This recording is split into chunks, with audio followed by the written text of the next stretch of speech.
अस्सलामुअलैकुम, this is Shahzeb and you are watching JB tech. तो आज की इस वीडियो के अंदर मैं करूंगा Infinix hot 10 as initial review. मेरा कैसा एक्सपीरियंस रहा है इसको यूज़ करके मैं सारा आपके साथ शेयर करूंगा। तो अगर आप इसको बाय करना चाहते हैं तो मेक श्योर पहले वीडियो के अंत तक जरूर देख लीजिएगा। इसके मैं सारे सिनारियोज डिस्कस करूंगा, इसकी परफॉर्मेंस, कैमरा, इसका डिस्प्ले, बैटरी, ये सब मैं आपको बताऊंगा कि कैसी मुझे देखने को मिली है। तो आप उसके बाद बाय कर सकते हैं। तो अगर आपको वीडियो पसंद आए तो वीडियो को लाइक जरूर कर दीजिएगा। चैनल पर नए हैं, मुझे पहले ही दबा देख रहे हैं, चैनल को सब्सक्राइब कर देना, बेल आइकन को दबा देना ताकि जब भी कोई इस तरह की नई वीडियो आए आपको पास नोटिफिकेशन आ जाए। तो करते हैं आज की वीडियो स्टार्ट। सबसे पहले यहाँ पे बात कर लीजिए इसके डिज़ाइन की। तो इसका जो डिज़ाइन है काफ़ी हद तक अच्छा देखने को मिल जाता है।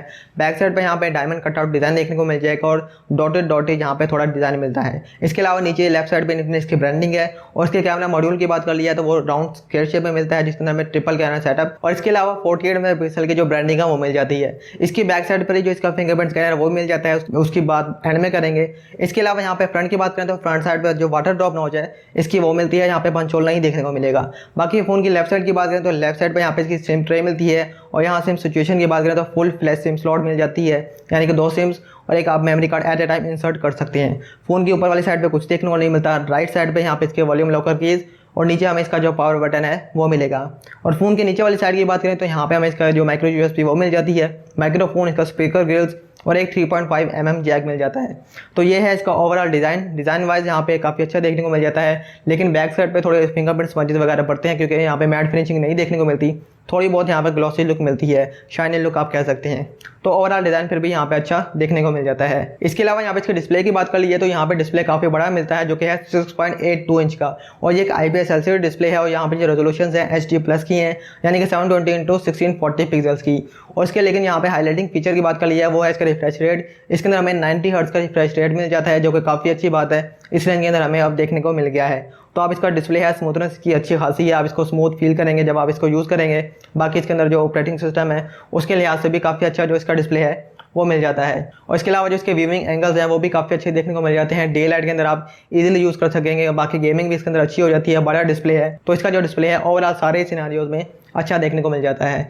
इसके अलावा यहाँ पे बात कर लिया इसके परफॉर्मेंस की तो इसके अंदर जो प्रोसेसर मिलता है वो MediaTek का Helio G85। अब ये जो प्रोसेसर है 12 नैनोमीटर का आर्किटेक्चर है, ऑक्टा कोर प्रोसेसर है। तो यहाँ पे आपका जो परफॉर्मेंस अच्छी खासी देखने को मिल जाएगी। यहाँ पे PUBG का गेम प्ले भी आपको 40 FPS का देखने को मिल जाता है, स्मूथ के साथ अल्ट्रा, बैलेंस के साथ भी अल्ट्रा और HD के साथ हाई। बाकी फ्री फायर भी फुल हाई सेटिंग पे रन हो जाती है, उसके अंदर भी कोई लैग देखने को नहीं मिलता। लेकिन यहाँ पे एक इशू है जो कि है इसका हीटअप इशू।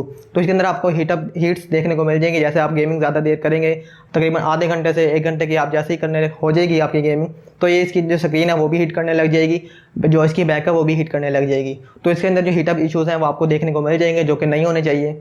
इसके अलावा यहाँ पे बात करें इसके वेरिएंट की तो इसका जो वेरिएंट है 6GB रैम 128 GB वाला है। और यहाँ पे जो इसकी जो रैम मैनेजमेंट है वो भी काफ़ी हद तक बेहतर देखने को मिल जाती है, नॉर्मल सी, क्योंकि जो बड़ी ऐप्स हैं ये रैम से क्लियर कर देता है, जो बाकी छोटी मोटी ऐप्स हैं वो ये रख लेता है।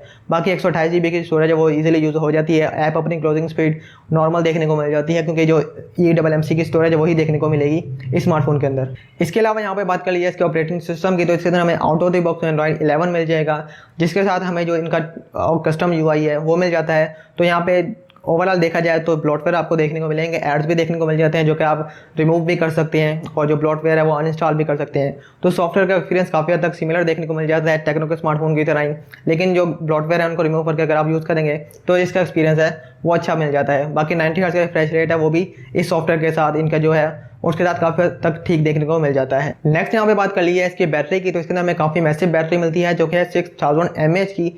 और यहाँ पे जो फास्ट चार्जिंग है वो नहीं देखने को मिलेगी, यहाँ पे सिंपल 10 वाट की चार्जिंग मिलती है जो कि बहुत ही कम है। इसका जो चार्जिंग टाइम है वो काफ़ी ज़्यादा है, तकरीबन 4.5 से 5 घंटे ये चार्ज करने में लगा देता है। तो अगर आप इसको रात को लगाते हैं और सुबह के टाइम आपको जो इसकी फुल चार्ज है वो देखने को मिल जाएगी। इसी तरह जो इसका बैटरी बैकअप है ऑब्वियसली वो भी आपको ज़्यादा देखने को मिलेगा। 2 दिन आपका ये इजीली निकाल देगी। अगर आप हैवी भी यूज़ करते हैं तो 1.5 दिन आपका इसके साथ निकल जाएगा। लेकिन यहाँ पे फास्ट चार्जिंग इनको देनी चाहिए थी, उसके बाद इसका गुजारा नहीं है, काफ़ी टाइम लगा देता है ये फुल चार्ज होने में।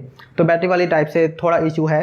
इसके अलावा यहाँ पे बात कर ली जाए इसके थिकनेस और वेट की, तो यहाँ पे इसका जो वेट है काफ़ी हद तक ठीक देखने को मिल जाता है, इतना कोई हैवी नहीं है। बाकी जो इसकी थिकनेस है 9.2 mm देखने को मिल जाती है, तो इतना थिक भी नहीं है और ना ही इतना स्लिप है, नॉर्मल आपको देखने को मिल जाएगा। और उसकी जो हैंड फील है वो भी काफ़ी हद तक ठीक देखने को मिल जाती है। इसके अलावा यहाँ पे बात कर ली है इसकी सिक्योरिटी की, तो यहाँ पे फेस अनलॉक मिल जाता है फ्रंट साइड पर सिक्योरिटी, और फिंगरप्रिंट स्कैनर बैक साइड पर मिल जाता है। फिंगरप्रिंट स्कैनर की स्पीड काफ़ी हद तक ठीक देखने को मिल जाती है, यहाँ पे कोई एनिमेशन डिले नहीं देखने को मिलता। आप जैसे टैप करेंगे उसी टाइम ऑन हो जाता है, माइनर सा मिली सेकंड का डिले आता है, लेकिन ओवरऑल जो इसकी स्पीड है काफ़ी अच्छी मिलती है। इसी तरह जो इसका फेस अनलॉक है वो भी काफ़ी फास्ट है, जैसे ही उसके सामने आपकी फेस आएगा उसी टाइम ये ओपन कर देता है। तो सिक्योरिटी वाली साइड से फेस अनलॉक और जो इसका फिंगरप्रिंट स्कैनर है दोनों ही ठीक देखने को मिल जाते हैं। इसके अलावा यहाँ पे बात कर लिया अब इसके कैमरा से, तो कैमरा वाली साइड से भी ठीक देखने को मिल जाता है, इतना कोई बेटर देखने को नहीं मिलता। फ्रंट साइड पे जो वाटर ड्रॉप नॉच है इसके अंदर हमें 8 मेगापिक्सल का जो सेल्फी शूटर है वो मिल जाता है। इसकी क्वालिटी काफ़ी हद तक नॉर्मली देखने को मिलती है, इतना कोई हाई एंड अच्छी नहीं देखने को मिलती। यहाँ पे कलर टोन्स ठीक हैं, लेकिन थोड़ी सी डार्कर टोन्स आपको देखने को मिल जाएंगी। बाकी जो डायनामिक रेंज है वो इतनी को खास देखने को नहीं मिलती। आप इसके अंदर HDR मोड यूज़ करेंगे तभी इसकी जो डायनामिक रेंज है वो आपको ठीक देखने को मिलेगी, और थोड़ी शार्प तस्वीर ये निकल के आती है इसके HDR मोड से। इसके अलावा यहाँ पे इसके पोर्ट्रेट मोड की बात कर लिया तो फ्रंट साइड से पोर्ट्रेट मोड अच्छा देखने को मिल जाता है, एजेस भी अच्छी तरह डिटेक्ट कर लेता है और ब्लर भी बैकग्राउंड का सही कर देता है, तो इसका जो पोर्ट्रेट मोड है वो अच्छा है। इसके अलावा ब्यूटी मोड भी मिल जाता है, आप इसको यूज़ कर सकते हैं, जो सॉफ्ट स्किन है वो इससे हो जाती है, अगर आपको अच्छी लगती है तो आप इसका जो ब्यूटी मोड है वो यूज़ कर सकेंगे। इसके अलावा यहाँ पे इसका जो सुपर नाइट मोड है वो भी मिल जाता है, आप उसको यूज़ कर सकते हैं, जो कि ना होने के बराबर है, मतलब कि अगर यूज़ भी करेंगे तो इतना कोई फ़ायदा नहीं है। इसके अलावा यहाँ पे इसकी जो फ्रंट LED फ्लैश लाइट है आप उसको यूज़ कर सकते हैं, आपको 2 LED फ्लैश लाइट्स मिल जाएंगी, तो आप वो यूज़ करेंगे तो लो लाइट और नाइट टाइम के अंदर बहुत ज़्यादा फ़ायदे हैं। तो अगर आप यूज़ करेंगे तो आपकी जो तस्वीर है काफ़ी अच्छी निकल के आ जाएगी। और इनमें से जो एक LED लाइट है वो आप एज ए नोटिफिकेशन लाइट भी यूज़ होती है, तो आप चार्जिंग करेंगे या नोटिफिकेशन वगैरह आता है तो इसकी जो LED लाइट है वो ऑन रहती है, तो ये काफ़ी एक अच्छी चॉइस है। इसके अलावा यहाँ पे इसकी वीडियो रिकॉर्डिंग की बात करें तो यहाँ पे बोके वीडियो रिकॉर्डिंग भी मिल जाएगी फ्रंट साइड पे, और बाकी नॉर्मल वीडियो रिकॉर्डिंग की बात करें तो 720p 1080p 2K की वीडियो रिकॉर्डिंग मिलती है, और इन सभी के सैंपल आप ये देख सकते हैं। और इस टाइम ये जो वीडियो रिकॉर्डिंग हो रही है ये इसकी फ्रंट कैमरे से हो रही है, जो इसका फ्रंट कैमरा है पंच होल के अंदर नहीं है, यहाँ पे वाटर ड्रॉप नॉच है, और यहाँ पे जो रेजोल्यूशन है वो है 2K रेजोल्यूशन। बाकी आपको इसकी क्वालिटी का भी अंदाज़ा हो गया होगा। इसके बाद मैं आपको 1080p दिखाता हूँ, और यहाँ पे ये जो आप वीडियो देख रहे हैं ये है 1080p रेजोल्यूशन के साथ, तो आपको इसकी क्वालिटी का भी अंदाज़ा हो गया होगा। आप देख सकते हैं कैसी क्वालिटी देखने को मिल जाती है। बाकी डायनामिक रेंज इतनी कोई देखने को नहीं मिलती, लेकिन काफ़ी हद तक जो क्वालिटी है वो अच्छी देखने को मिल रही है। और इस टाइम ये जो वीडियो रिकॉर्डिंग है ये है 720p रेजोल्यूशन के साथ, तो ये सबसे लो क्वालिटी है, तो बिल्कुल भी आप इसमें मत बनाइएगा, क्योंकि जो क्वालिटी है वो काफ़ी पिक्सेलेटेड टाइप देखने को मिल जाती है। बाकी आप 1080p और 2K के अंदर रिकॉर्ड कर सकते हैं, आपको उसके अंदर अच्छी क्वालिटी देखने को मिल जाएगी। और इसके अलावा जो माइक है वो भी इसी का यूज़ हो रहा है, तो आपको इसकी जो माइक क्वालिटी है उसका भी अंदाज़ा हो जाएगा कि कैसी क्वालिटी देखने को मिल जाती है।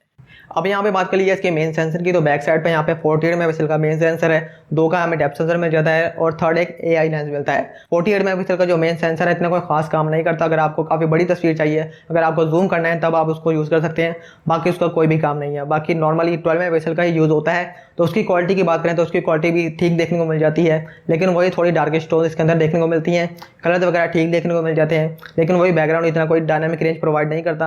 आपको HDR मोड यूज़ करना पड़ेगा बैक साइड पे भी एक जो फुल शार्प इमेज है उसको कैप्चर करने के लिए।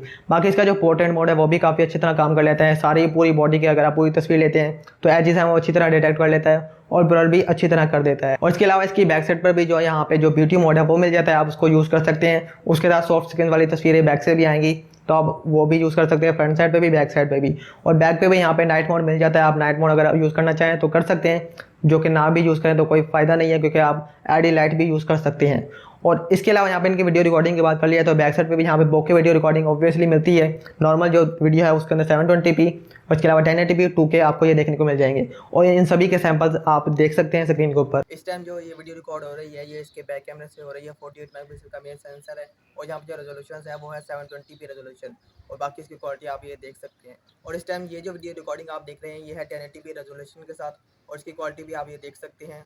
और इसके अलावा जो इसका माइक है वो भी इसी का यूज़ हो रहा है, आपको जो इसकी माइक की क्वालिटी है वो भी पता चल जाएगी। और इस टाइम ये जो वीडियो रिकॉर्डिंग हो रही है ये इसके बैक कैमरे से 2K रेजोल्यूशन के साथ हो रही है, और आपको इसकी क्वालिटी का भी अंदाज़ा हो गया होगा। आप तीनों में से 720p 1080p या 2K आपको जो पसंद आता है आप उसके साथ वीडियो रिकॉर्डिंग कर सकते हैं, और बाकी माइक की क्वालिटी का भी अंदाज़ा आपको हो गया होगा। इस टाइम आप ये जो वीडियो रिकॉर्डिंग देख रहे हैं इसके बैक कैमरे से 2K मोड के अंदर हो रही है, और यहाँ पे जो सिर्फ रेजोल्यूशन है 720 मिलती है। इससे ज़्यादा रेजोल्यूशन में आप इसको रिकॉर्ड नहीं कर सकते। बाकी जो इसकी बैकग्राउंड ब्लर है आपको इसका अंदाज़ा हो गया होगा, आप ये देख सकते हैं। और इसके अलावा इसके अंदर एक और फीचर मिल जाता है जो कि है शॉर्ट वीडियो का, जिसके साथ आप स्लोमो भी रिकॉर्ड कर सकते हैं 0.5x के साथ और 2x के साथ, यानी कि फास्ट जो वीडियो है वो भी रिकॉर्ड कर सकते हैं। ये इसके अंदर फीचर मिल जाता है। तो ओवरऑल यहाँ पे देखा जाए तो इसके कैमराज अच्छे देखने को मिल जाते हैं, इतने कोई ज़्यादा अच्छे नहीं, आप कह सकते हैं कि नॉर्मल कैमराज आपको देखने को मिलेंगे। बाकी सैंपल्स तो आपने देख ही लिए हैं, तो आपको जैसे लगते हैं आप देख सकते हैं। तो ये तो हो गया यहाँ पे कंप्लीट इनिशियल रिव्यू, जैसा मेरा एक्सपीरियंस रहा था मैंने आपको बता दिया है। बाकी आपके कोई भी ओपिनियंस है तो आप नीचे कमेंट में बता सकते हैं। बात कर लीजिए मेरे फाइनल कंक्लूजन की, फाइनल वर्डिक्ट की, तो ओवरऑल यहाँ पे देखा जाए तो डिस्प्ले ठीक है, यहाँ पे 90 हर्ट्ज रिफ्रेश रेट भी मिलता है, बैटरी भी काफ़ी ज़्यादा है, बस यहाँ पे फास्ट चार्जिंग नहीं देखने को मिलती। प्रोसेसर भी अच्छा है लेकिन ये हीटअप कर जाता है। इसके अलावा यहाँ पे बात कर लीजिए कैमराज की, तो वो नॉर्मल देखने को मिल जाते हैं। तो ओवरऑल यहाँ पे फाइनल मैं कहूँ कि आपको रिकमेंड करता हूँ या नहीं, तो मैं आपको रिकमेंड बिल्कुल भी नहीं करूँगा। इसके बजाय आप टेक्नो कैमन 17 ले सकते हैं, वो ओवरऑल इससे बेटर है। बस बैटरी थोड़ी कम है लेकिन उसके अंदर फास्ट चार्जिंग मिलती है, कैमराज भी अच्छे हैं, ओवरऑल वो ज़्यादा बेटर है इससे, तो आप वो कंसिडर कर सकते हैं। तो बस मेरी तो यही ओपिनियन थी, मेरी यही रिकमेंडेशन थी। तो अगर आपको वीडियो पसंद आई है तो वीडियो को लाइक ज़रूर कर दीजिएगा। चैनल पर नए अभी तक सब्सक्राइब नहीं किया, चैनल को सब्सक्राइब कर देना, बेल आइकन को दबा देना ताकि जो भी कुछ तरह की न्यू वीडियो आए आपके पास नोटिफिकेशन आ जाए। तो मैं मिलता हूँ आपसे किसी वीडियो में, अब तब तक के लिए अल्लाह हाफिज़।